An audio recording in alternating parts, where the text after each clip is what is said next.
2001ના વિનાશક ભૂકંપ દરમિયાન પણ સોમનાથ મંદિર અડીખમ રહ્યું. આનું કારણ એ છે કે સદીઓ પહેલા પણ ભારતમાં વૈદિક વિજ્ઞાન અને સમુદ્ર શાસ્ત્રનું અજોડ જ્ઞાન હતું. 26 ડિસેમ્બર 2004ની સવારે ગુજરાતના સોમનાથ નજીક વેરાવળ અને પ્રભાસના માછીમારી ગામડાઓમાં લોકો રાબેતા મુજબ પોતાની જાળ સુધારી રહ્યા હતા. સવારે 7:58 હળવો ભૂકંપ અનુભવાયો. લોકોને લાગ્યું કે કદાચ આ એક નાનો ભૂકંપ હશે, પરંતુ થોડી વારમાં જ સમુદ્રનો રંગ બદલાવા લાગ્યો. હવા ભારે થઈ ગઈ અને પછી સુનામી ત્રાટકી. વેરાવળ બંદર સંપૂર્ણપણે નાશ પામ્યું અને બધું જ દરિયામાં વહી ગયું. પરંતુ નવાઈની વાત એ હતી કે થોડા કિલોમીટર દૂર જ સોમનાથ મંદિર સંપૂર્ણપણે સુરક્ષિત હતું. ન તો કોઈ દિવાલ તૂટેલી હતી કે ન તો કોઈ પથ્થર પડ્યો હતો. 2004માં જ્યારે ASI અને IIT ગાંધીનગરે ભૂગર્ભ સ્કેન કર્યું ત્યારે તેમને એક ચોંકાવનારી શોધ મળી. સોમનાથ મંદિરની નીચે 12 મીટરની ઊંડાઈએ એક વિશાળ L આકારનું માળખું હતું. આ માળખું એક સ્તરનું નહીં પરંતુ 3 સ્તરનું હતું.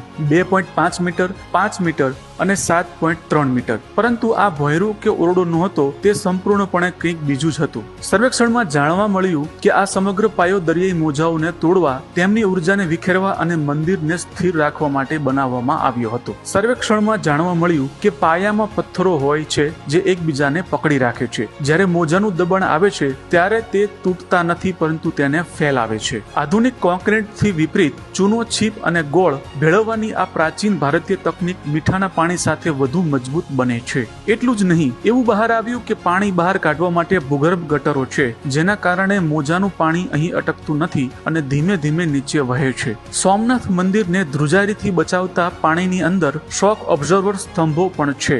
આ જ કારણ છે કે 26 જાન્યુઆરી 2001નો વિનાશક ભૂકંપ પણ સોમનાથ મંદિરને નુકસાન પહોંચાડી શક્યો નહીં. તેનું નિર્માણ ફક્ત શ્રદ્ધા પર જ નહીં પરંતુ વૈદિક વિજ્ઞાન, વૈદિક ગણિત, વૈદિક ઇજનેરી અને વૈદિક સમુદ્ર શાસ્ત્ર દ્વારા કરવામાં આવ્યું છે. આજે MIT, મેસેચ્યુસેટ્સ, સ્ટેનફોર્ડ, કેલિફોર્નિયાના વૈજ્ઞાનિકો સોમનાથના માળખા પર સંશોધન કરી રહ્યા છે, કારણ કે તેઓ સમજવા માંગે છે કે સદીઓ પહેલા ભારત પાસે આટલું અદ્ભુત દરિયાઈ જ્ઞાન કેવી રીતે હતું. સોમનાથ ફક્ત એક મંદિર નથી, તે દર્શાવે છે કે આપણા પૂર્વજો કેટલા બુદ્ધિશાળી, વૈજ્ઞાનિક અને દૂરંદેશી હતા.